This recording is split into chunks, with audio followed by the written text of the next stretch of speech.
The crystal chandeliers sparkled like diamonds as Victoria Ashford walked through her Manhattan penthouse, her heels clicking against the marble floor. Tonight was her annual charity gala, and everything had to be perfect. She'd invited 200 of the city's wealthiest people, and they expected nothing less than perfection. Victoria paused to adjust a flower arrangement, her diamond bracelet catching the light. At 58, she'd built a technology empire from nothing. Well, almost nothing. She'd started with a small loan from her father, but she liked to think she'd earned everything herself. Now she was worth $3 billion, give or take a few $100 million. Mrs. Ashford were almost finished with the ballroom, called out Rosa, her head housekeeper. Rosa had worked for Victoria for nearly 12 years, always punctual, always thorough, never complaining. Good, Victoria replied without looking up from her phone. Make sure the piano is spotless. The photographer will want pictures of it. The Steinway grand piano was Victoria's pride and joy, though she rarely played it anymore. She'd bought it at an auction 5 years ago for $500,000. It sat in the corner of the ballroom like a beautiful sculpture, more decoration than instrument these days. As Victoria reviewed the evening's schedule, she noticed someone sitting at one of the small tables near the kitchen entrance. A teenage boy, maybe 16 or 17, hunched over a notebook with a pencil in his hand. He wore jeans and a plain blue t-shirt, clearly not dressed for the party. "Rosa," Victoria called out, her voice sharp. "Who is that?" Rosa appeared from behind a column, slightly out of breath. "I'm so sorry, Mrs. Ashford. That's my son, Daniel. His school has winter break this week, and my sister, who usually watches him, is sick. I had to bring him with me today. He won't be any trouble, I promise. He's just doing his homework." Victoria's lips pressed into a thin line. She didn't like mixing business with personal matters, but Rosa was reliable, and finding good help in Manhattan was nearly impossible. "Fine, but make sure he stays out of the way. The guests will start arriving in 3 hours." "Yes, ma'am. Thank you, ma'am." Rosa hurried back to her work, relief visible on her face. Victoria returned to her planning, but her eyes kept drifting back to the boy. Daniel, Rosa had called him. He was completely absorbed in whatever he was writing, occasionally pausing to think before scribbling again. Something about his intense concentration reminded her of someone, though she couldn't quite place who. 2 hours later, the florist had come and gone, the caterers were setting up in the kitchen, and the string quartet had called to confirm their arrival time. Everything was falling into place. Victoria walked through the ballroom one final time, inspecting every detail with a critical eye. That's when she noticed the piano bench was slightly crooked. It was a small thing, barely noticeable, but it bothered her. She walked over to straighten it, and that's when she saw Daniel again. He'd moved closer to the ballroom and was staring at the piano with an expression that could only be described as longing. "Do you play?" Victoria asked, surprising herself with the question. Daniel jumped, clearly startled. He stood up quickly, nearly knocking over his chair. I'm sorry, I didn't mean to be in the way. I asked if you play piano," Victoria repeated, gesturing toward the Steinway. "A little bit," Daniel said quietly, his eyes returning to the instrument. Victoria felt a sudden impulse. The pianist she'd hired for background music during dinner wasn't due to arrive for another hour, and she wanted to make sure the piano was properly tuned. "The technician had come yesterday, but you could never be too careful." "Come here," she said, waving him over. "Play something for me. I need to test the sound." Daniel hesitated, glancing toward the kitchen where his mother was working. "I don't know if I should—" "It's fine. Just play something simple. Do you know Chopsticks? Or maybe Mary Had a Little Lamb?" Victoria smiled at her own suggestion, assuming a housekeeper's son wouldn't have had access to proper piano lessons. Daniel walked slowly toward the piano, his hand trembling slightly as he touched the smooth black surface. He sat down on the bench and adjusted his position. For a moment, he just sat there, his fingers hovering over the keys. Victoria checked her watch impatiently. "Any time now. I have a lot to do." Daniel took a deep breath. Then his fingers touched the keys and the room transformed. The first notes were soft, almost hesitant, but within seconds the music swelled into something powerful and achingly beautiful. Daniel's hands moved across the keyboard with impossible grace, his whole body swaying with the emotion of the piece. It wasn't Chopsticks or Mary Had a Little Lamb. It was Rachmaninoff's Piano Concerto No. 2, one of the most technically demanding pieces in classical piano repertoire. Victoria stood frozen, her mouth slightly open. The music filled every corner of the vast room, resonating off the high ceilings and marble floors. Daniel played with the skill of a concert pianist, his fingers flying over the keys in complex patterns, drawing out emotions she'd forgotten she could feel. She could see Rosa standing in the doorway to the kitchen, her hands clasped together, tears streaming down her face as she watched her son play. The piece lasted about 7 minutes, though it felt both longer and shorter to Victoria. When Daniel played the final notes, the sound lingered in the air for a moment before fading to silence. Victoria cleared her throat, suddenly uncomfortable with the emotion churning inside her. She clapped her hands together 3 times, the sound sharp and formal in the quiet room. "That was adequate," she said, her voice oddly flat. "The piano seems to be tuned correctly. You can go back to your homework now." Daniel turned to look at her, confusion and disappointment flickering across his young face. He'd just poured his heart into one of the most difficult piano pieces ever written, and she'd called it adequate. He stood up from the bench and walked back toward his table without a word. Rosa had disappeared back into the kitchen, but not before Victoria caught the expression on her face. It wasn't anger exactly, more like a deep, weary sadness, the kind of sadness that comes from hoping for something and having that hope quietly extinguished. Victoria pushed the feeling aside and returned to her preparations. She had a party to host, important people to impress, and donations to collect for her foundation. A housekeeper's son who could play piano well was interesting, she supposed, but it didn't change anything. Life was full of talented people who never amounted to anything, because they didn't have the right connections, the right background, the right opportunities. That was just how the world worked. As the first guests began to arrive an hour later, Victoria stood at the entrance to greet them with her practiced smile. She'd already forgotten about Daniel and his music. She had more important things to think about. But in the kitchen, Rosa wiped her eyes and hugged her son tightly. "You played beautifully," she whispered. "Just like always." Daniel nodded, but something had changed in his eyes. He'd allowed himself to hope just for a moment that maybe someone would finally see him, really see him. But hope, he was learning, was a dangerous thing when you came from a family like his. The gala was in full swing. Wealthy guests mingled in their designer gowns and tailored suits, champagne glasses in hand, talking about stock markets and vacation homes in the Hamptons. Victoria moved through the crowd like a queen, accepting compliments and making small talk with practiced ease. In the hallway outside the ballroom, a man in his 60s paced back and forth. His name was Anton Petrov, and he was one of the most celebrated concert pianists in the world. He'd flown in from Vienna specifically to perform at Victoria's gala tonight. But his performance wasn't scheduled for another 30 minutes, and Anton had never been good at waiting. He wandered down the marble corridor, admiring the artwork on the walls. Victoria certainly knew how to spend her money, even if she didn't seem to appreciate what real art was. He'd met her briefly when he arrived, and she'd spent most of their conversation checking her phone. As he walked past a partially open door, he heard something that made him stop in his tracks. Piano music, but not just any piano music. Someone was playing Liszt's La Campanella, one of the most technically challenging pieces ever written. And they were playing it beautifully. Anton pushed the door open slowly, careful not to make a sound. The ballroom was empty except for one person sitting at the grand piano. A teenage boy, completely lost in the music, his fingers dancing across the keys with breathtaking precision. Anton stepped inside and closed the door quietly behind him. He stood in the shadows watching and listening. The boy's technique was remarkable, but what struck Anton most was the emotion in his playing. This wasn't someone mechanically executing notes. This was someone who understood the soul of the music. The piece ended, and the boy sat still for a moment, his hands resting on the keys. Then he started another piece, something softer this time, Chopin's Nocturne in E-flat major. "Extraordinary," Anton whispered, unable to help himself. Daniel spun around on the bench, his eyes wide with shock. "I'm sorry. I didn't think anyone was here. I'll leave right now." No, please," Anton said, stepping forward into the light. "Don't stop on my account. That was magnificent. How long have you been studying?" Daniel stood up, looking nervous. I'm not supposed to be in here.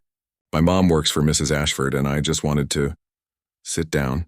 Anton said gently. I'm not going to get you in trouble. I'm Anton Petrov. I'm a pianist too, he smiled. Though perhaps not as talented as you. Where do you study? I don't study anywhere, Daniel said quietly, sitting back down on the bench. I taught myself. From videos on the internet mostly, and library books. Anton felt his breath catch in his throat. You're self-taught? That's impossible. The technique you just displayed requires years of professional instruction. Daniel shrugged, a slight smile crossing his face. I've been playing since I was 7. There's a community center near where we live. They had an old piano in the basement that nobody used. The director let me practice there after school until it broke last year. Now I just have a keyboard at home, but some of the keys don't work anymore. And yet you play Liszt and Rachmaninoff as if you've trained at a conservatory. Anton shook his head in disbelief. He'd been teaching and performing for over 40 years, and he'd never encountered natural talent like this. Young man, do you have any idea how rare this is? What you have? Before Daniel could answer, the door swung open. Rosa rushed in, her face pale with worry. Daniel, what are you doing? I told you to stay in the kitchen area. She turned to Anton. I'm so sorry, sir. He won't bother you again. Bother me? Anton said, surprised. Madam, your son is extraordinarily gifted. This is no bothering. This is a privilege to witness. Rosa's expression softened, but worry still creased her forehead. You're very kind, but we should go. Mrs. Ashford doesn't like what? Victoria's voice cut through the air like ice. She stood in the doorway, her arms crossed. Anton, you're supposed to be preparing for your performance. And Rosa, I thought I made it clear that your son should stay out of the way. Anton turned to face her, his expression serious. Victoria, I need to speak with you about this boy. He has exceptional talent, once-in-a-generation talent. Have you heard him play? He played for me earlier, Victoria said dismissively. It was fine. Now I really need everyone to return to their assigned places. My guests are waiting for entertainment, Anton, and I'm paying you quite generously to provide it. The coldness in her voice made Daniel flinch. Rosa put her hand on her son's shoulder protectively. With all due respect, Victoria, Anton said, his voice careful but firm, I don't think you understand what I'm telling you. This young man could be performing at concert halls around the world. Has he had any formal training? Any opportunities to develop his gift? Victoria's expression hardened. Anton, I appreciate your enthusiasm, but this is hardly the time or place for this discussion. I have 200 guests expecting dinner and a performance.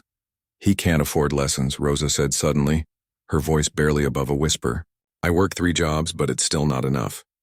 His father died 5 years ago. The medical bills. She trailed off, embarrassed to be sharing their private struggles. Anton's heart broke. He looked at Daniel, seeing the shame and disappointment on the boy's face. What if I taught him? Free of charge. I have space in my schedule, and I would consider it an honor. Daniel's head snapped up, hope flooding his features. Rosa's eyes filled with tears. You would do that, really? It would be my privilege, Anton said warmly. I could also help him prepare for conservatory auditions. Juilliard, Curtis, whichever programs. That's quite enough. Victoria interrupted, her voice sharp. She checked her watch. This is touching, truly, but I don't have time for this melodrama. Anton, you're on in 15 minutes. Rosa, please take your son to the kitchen and make sure the catering staff has everything they need. And Daniel, I appreciate your enthusiasm for the piano, but perhaps you should focus on more practical career goals. Not everyone can make it in the arts, the words hit like a slap. Daniel's face flushed red and he looked down at his shoes. Rosa squeezed his shoulder tighter, her own face a mask of controlled emotion. Anton stared at Victoria in disbelief. Do you hear yourself? You have the resources to change this young man's life, with barely a dent in your bank account, and you're talking about practicality? I deal with people asking me for money every single day, Victoria said coldly. If I said yes to everyone with a sob story, I'd be bankrupt.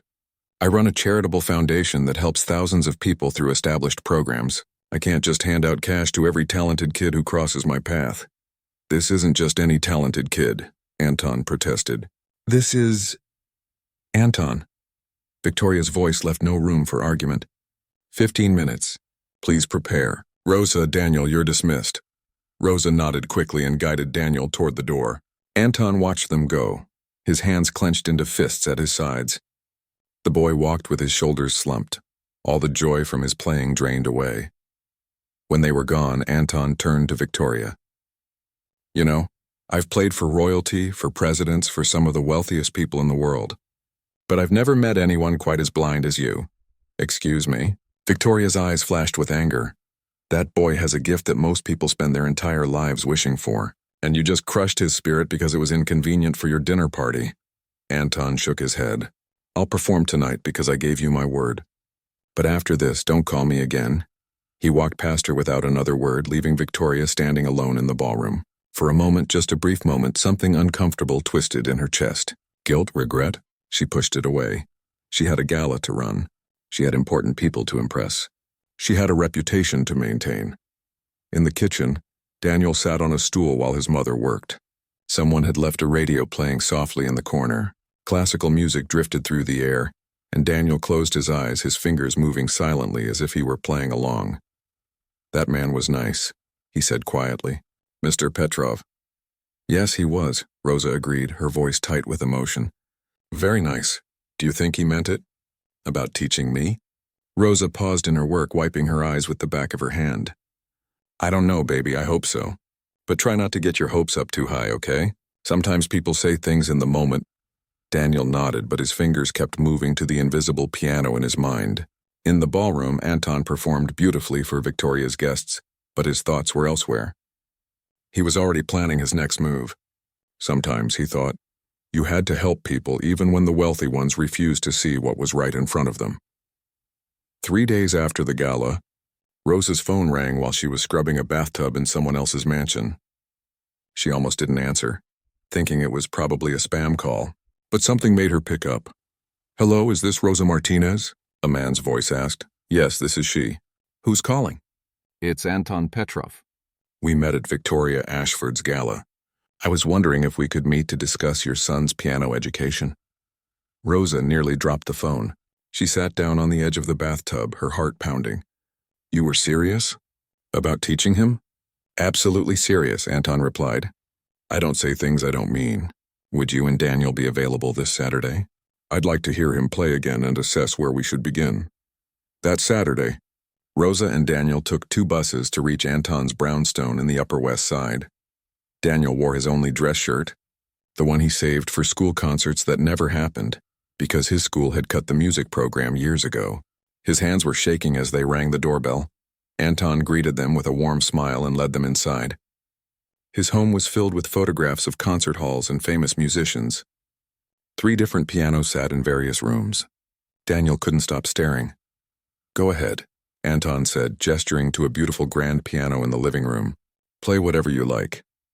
Daniel sat down and played the piece he'd been working on in his head for months. The one he couldn't practice on his broken keyboard because too many of the notes he needed didn't work anymore. His fingers flew across the keys, and for those few minutes nothing else existed. When he finished, Anton was quiet for a long moment. How old are you, Daniel? 16. I'll be 17 in March. And you've never had a single professional lesson? No, sir. Just videos and books. Anton shook his head slowly. In 43 years of teaching, I've never seen anything like this. You have absolute pitch, natural musicality, and technical abilities that most of my students don't develop until years into their training. He paused. But you have some bad habits we'll need to fix. Things you've learned incorrectly that could cause injury if we don't address them. Over the next 3 months, Daniel went to Anton's house every Saturday and Sunday. Anton refused to accept any payment. He said teaching Daniel was payment enough, that it reminded him why he'd fallen in love with music in the first place.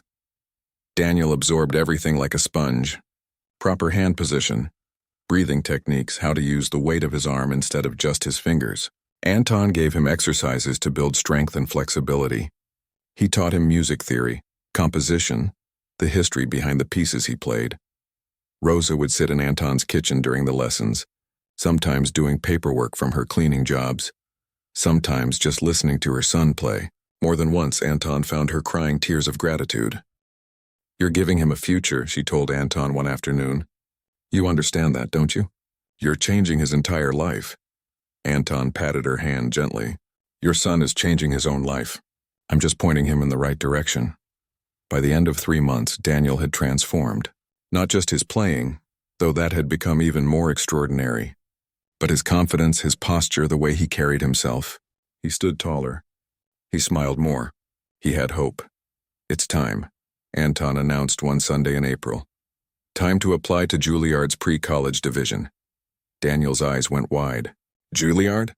I could never—" "You absolutely could," Anton said firmly. "I've already spoken with some colleagues there. They're expecting your audition tape." They spent the next 2 weeks preparing. Anton borrowed professional recording equipment from a friend. They recorded Daniel playing 3 pieces, each one more challenging than the last. When they finished, Anton sent the recordings to Juilliard along with a letter of recommendation that called Daniel the most talented young pianist he'd encountered in his entire career. 6 weeks later, the letter arrived. Daniel had been accepted with a full merit scholarship. Rosa sobbed in Anton's living room, clutching the acceptance letter. "I can't believe it. I just can't believe it." But then reality set in. The scholarship covered tuition, but Daniel would need money for books, transportation, and a dozen other expenses. Rosa did the math 3 times, hoping it would come out differently. It didn't. Even working 3 jobs, she was short by at least $15,000 a year. "I'll find a way," she told Daniel that night. "Maybe I can pick up another cleaning job on weekends." "Mom, you already never sleep," Daniel said, his voice breaking. "You can't work more than you already do." "It's okay. Maybe I can defer for a year, save up money from working at the grocery store." But they both knew that wouldn't be enough. And deferring often meant never going at all. Anton learned about the problem when Rosa called to thank him but explained they'd have to decline the acceptance. He was quiet for a long moment after she finished. "Let me make some calls," he said finally. 2 days later, Anton met with Victoria at an exclusive restaurant downtown. He'd requested the meeting and she'd agreed, probably out of curiosity more than anything else. "I need your help," Anton said after they'd ordered. He pulled out his phone and showed her videos of Daniel playing, videos that captured just how far the boy had come in 3 months of proper instruction. Victoria watched politely but without much interest. "He's quite good." "Quite good?" Anton laughed bitterly. "Victoria, he's been accepted to Juilliard with a full scholarship. Do you understand how rare that is, especially for someone with no formal training background?" "That's wonderful for him," Victoria said, sipping her wine. "They can't afford to send him," Anton continued. "The scholarship covers tuition, but there are other costs. I'm asking you, as someone with considerable resources and a charitable foundation, to sponsor his education. It would be approximately $15,000 per year for 2 years. Victoria set down her wine glass. "Anton, I run a foundation that funds arts programs in schools across the country. We help thousands of students every year through systematic, proven initiatives. We can't just hand out money to individual cases, no matter how talented they might be." "This isn't just any individual case," Anton argued. "This is a once-in-a-generation talent. In 5 years, Daniel could be performing at Carnegie Hall. In 10 years, he could be one of the greatest pianists of his generation. Doesn't that mean something to you?" "What it means," Victoria said carefully, "is that if he's truly that talented, other opportunities will come. Other sponsors, other scholarships. If I said yes to you, I'd have to say yes to everyone who asks. Where would it end?" "It would end with you helping one deserving young man achieve his dreams," Anton said, his voice rising slightly. Other diners glanced their way. $15,000. That's probably what you spend on jewelry in a month." Victoria's expression turned cold. "How I spend my money is my business. I've built my wealth through hard work and smart decisions. I donate millions every year to causes I believe in. I don't need lectures from you about generosity. Hard work?" Anton couldn't keep the contempt from his voice. "You inherited your father's company, and that boy who actually did start from nothing, who taught himself to play piano on a broken keyboard, who has more natural talent than anyone I've ever taught. You won't give him a chance." "I think we're done here," Victoria said, standing up. She pulled several bills from her wallet and threw them on the table. "This should cover my meal. I have another appointment." "You're making a mistake," Anton called after her. "One day you'll realize what you could have done and didn't." Victoria walked away without looking back. She had a company to run, board meetings to attend, deals to close. She couldn't let herself get emotional over every sad story that crossed her path. That wasn't being cruel. That was being realistic. That evening, Anton called Rosa with the news. "I'm sorry," he said, his voice heavy with disappointment. "I tried. Rosa was quiet for a moment. You've already done so much for us. More than we ever could have hoped for. Thank you for trying. After they hung up, Rosa sat Daniel down at their small kitchen table. Baby, I need you to listen to me carefully. We're going to have to tell Juilliard no. Daniel nodded slowly. He'd been expecting this. It's okay, Mom, really. I can keep learning with Mr. Petrov on weekends. That's already more than I ever dreamed of having. But it wasn't okay. They both knew it.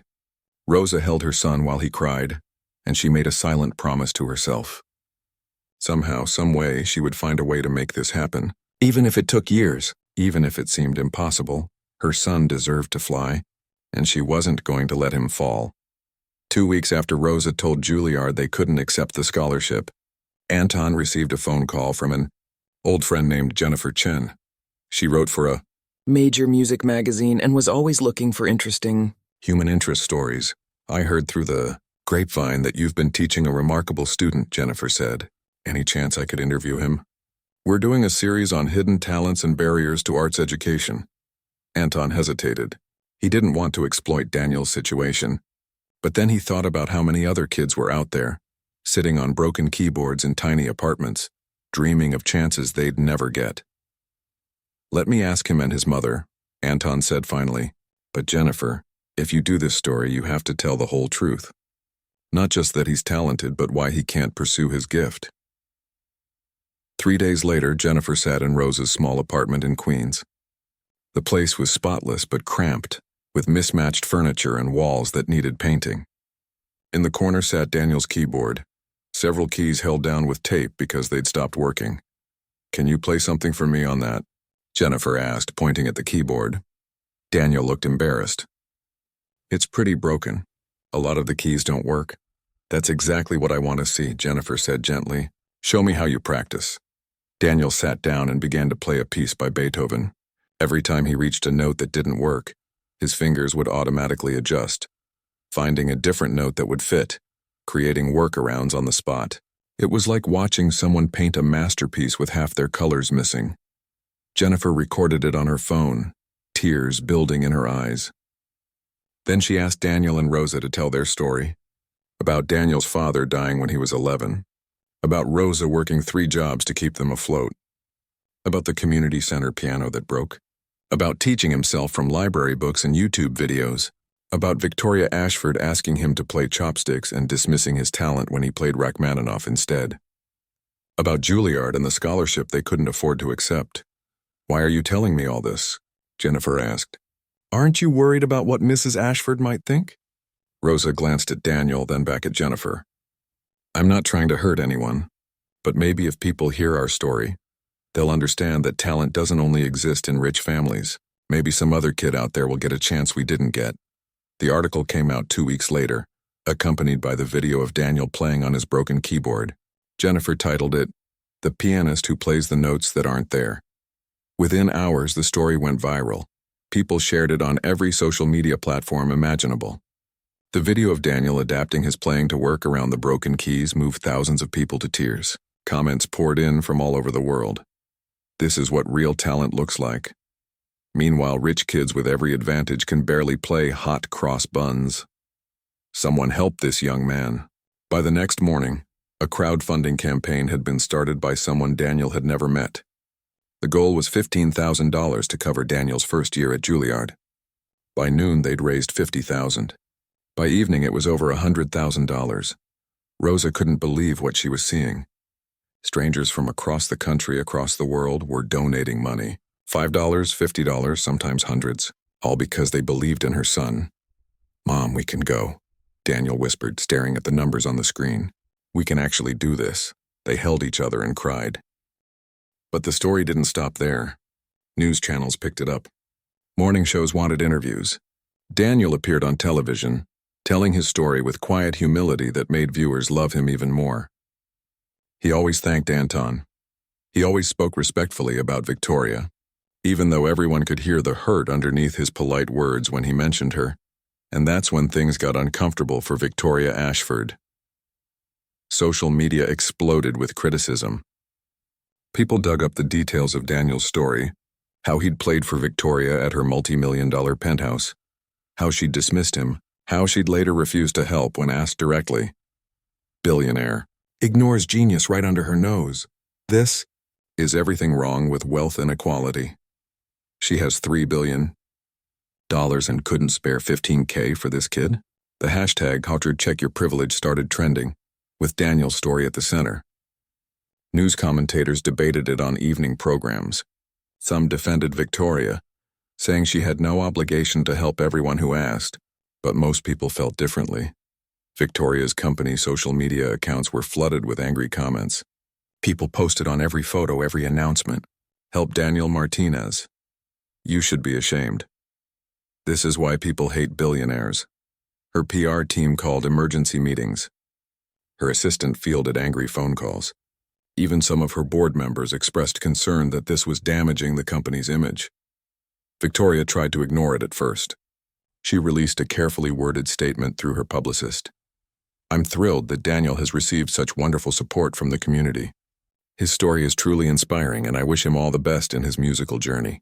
The statement made things worse. People called it hollow and tone-deaf. That's it? That's all she has to say? Victoria's daughter, Catherine, called her from California.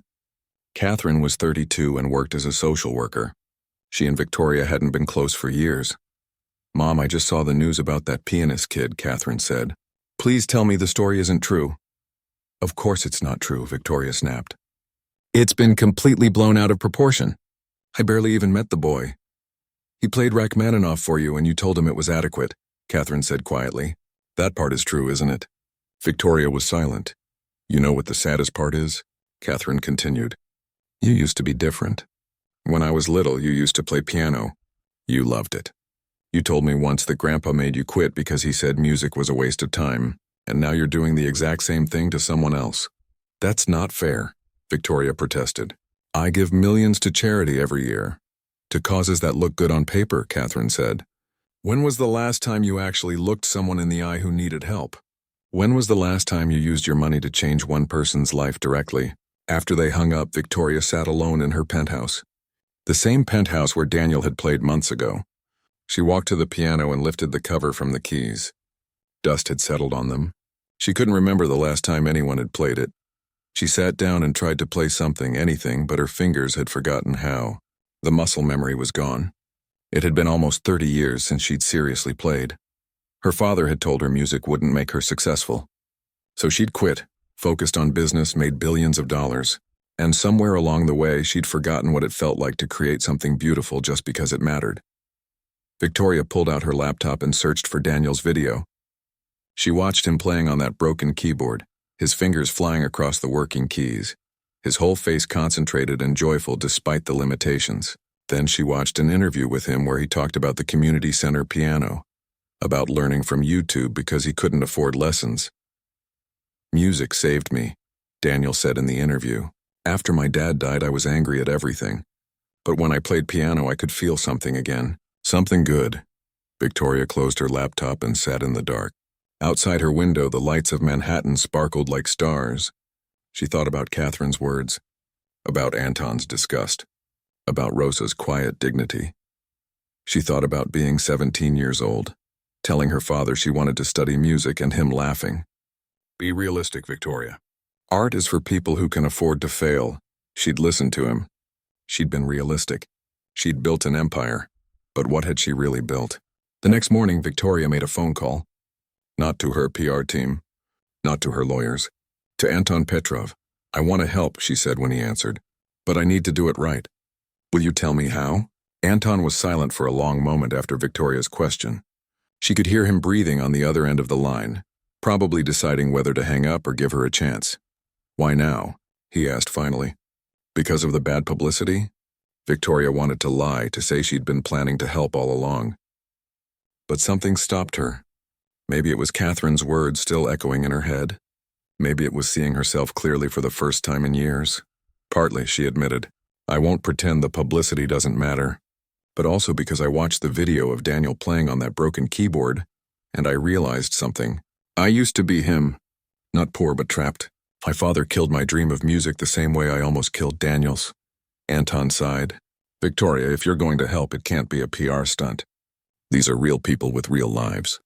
Rosa has been cleaning houses since she was 18 years old. Daniel has been fighting for every small opportunity his entire life. They don't need a photo opportunity. They need genuine support. I understand, Victoria said quietly. Tell me what they need.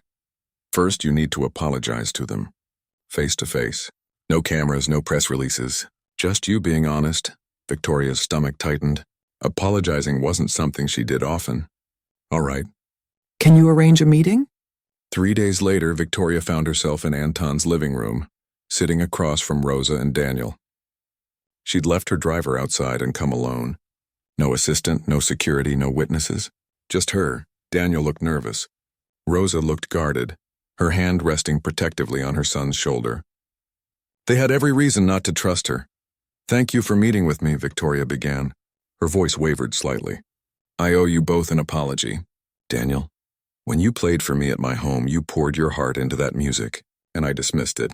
I dismissed you. I assumed that because of where you came from, your talent couldn't be real or important. I was wrong. Completely wrong. Daniel glanced at his mother, then back at Victoria. He didn't say anything. Victoria continued. I told myself I was being practical, that I couldn't help everyone who asked. But the truth is I wasn't even seeing you as a person. I saw your mother as my employee and you as an inconvenience. I'm ashamed of that. Rosa spoke for the first time. Mrs. Ashford, why are you here? The internet already raised the money Daniel needs. We're fine now. I know, Victoria said. And I'm glad. But Anton told me something that stuck with me. He said Daniel is once-in-a-generation talent. If that's true, then 1 year of funding isn't enough. You'll need support for years. For your entire education, Daniel. For your career. She pulled out an envelope and set it on the coffee table. This is a commitment for full funding through Juilliard and beyond. Housing, instruments, travel to competitions, everything you'll need. Not as charity, but as an investment in your future. Daniel's eyes went wide. Rosa picked up the envelope with shaking hands and opened it. Her eyes scanned the document inside. This says you'll support him through college too if he wants to continue, Rosa whispered, and it mentions buying him a piano. Not just any piano, Victoria said. A Steinway. The same model you played at my home. It will be yours, Daniel. To keep. Tears rolled down Rosa's cheeks. Daniel looked stunned, like he couldn't quite process what was happening. But there's more I want to do, Victoria continued. I've been thinking a lot these past few days about how many other kids like Daniel are out there, kids with incredible gifts and no opportunities. So I'm creating a new foundation, the Martinez Music Foundation. You're naming it after us? Daniel asked, finding his voice. If you'll allow me to, Victoria said. It will provide free instruments, lessons, and mentorship to talented young musicians from low-income families. Anton has agreed to help me run it. We're starting with a $10 million commitment. The room fell silent. Rosa covered her face with her hands, overwhelmed. Daniel sat frozen, processing everything. Why? Daniel asked finally. Why are you doing all this? Victoria met his eyes. Because when I was 17, I loved music the way you do. And someone told me it was impractical, that I should focus on business instead. I listened. I gave up something that mattered to me, and I became successful but empty. I don't want that for you, and I don't want it for other kids who deserve better than I got, better than I gave you. Rosa wiped her eyes. I need to know this is real, that you're not going to change your mind or make this about yourself. I understand your doubt, Victoria said. I've given you no reason to trust me, so I'm putting everything in writing, with Anton as the administrator. The money will go directly to Daniel's education and to the foundation. I'm not doing press releases. I'm not looking for awards. I just want to do the right thing. Anton, who had been standing quietly in the doorway, stepped forward.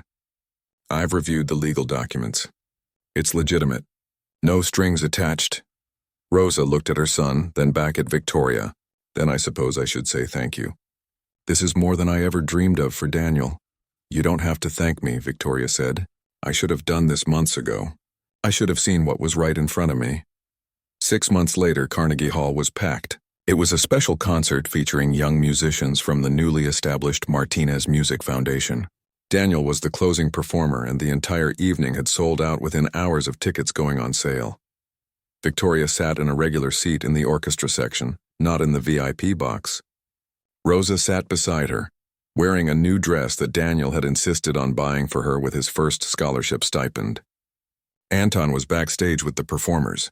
When Daniel walked onto the stage, the audience erupted in applause. He'd been featured in magazines, on news programs, and his story had touched millions, but none of that had changed who he was. He was still the same humble kid who'd taught himself piano on a broken keyboard. Daniel sat at the piano and adjusted the bench. The hall went silent. Then he began to play. It was the same Rachmaninoff piece he'd played in Victoria's penthouse that day. But this time, someone was really listening.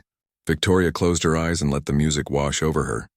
She heard the passion, the technical brilliance, the raw emotion that she'd dismissed as adequate all those months ago. She thought about her own father, about the dreams she'd buried, about the years she'd spent chasing success without meaning. She couldn't get those years back, but she could make sure other young people didn't have to make the same choice she had. When Daniel finished, the audience stood as one. The applause was deafening. Daniel stood and bowed, tears streaming down his face. He looked into the audience and found his mother. Rosa was crying too, clapping until her hands hurt. Then Daniel did something unexpected. He gestured toward where Victoria was sitting. The spotlight found her, and suddenly everyone was looking at her. She froze, unsure what to do. Daniel spoke into the microphone, his voice carrying through the hall. "I want to thank someone who taught me an important lesson. That people can change. That it's never too late to see someone really see them. Thank you, Mrs. Ashford, for giving other kids the chance you gave me." The audience applauded again, but this time it was different. It wasn't the explosive joy of his performance. It was something quieter, more thoughtful. Acknowledgement, perhaps. Or forgiveness. Victoria stood briefly and nodded, then sat back down quickly. She didn't want this moment to be about her. It should be about Daniel, about Rosa, about every kid with a broken keyboard and an unbroken dream. After the concert, Victoria didn't go backstage. She didn't need photos or thank yous. She simply walked out into the New York night alone with her thoughts. Her phone buzzed. A text from Catherine. "Watched the live stream. Proud of you, Mom." Finally. Victoria smiled. Really smiled. For the first time in longer than she could remember. She'd spent years building an empire of money. But tonight, for the first time, she felt like she'd built something that actually mattered. Somewhere in the city, a young girl was sitting at a broken keyboard in a tiny apartment, dreaming of stages she'd never seen.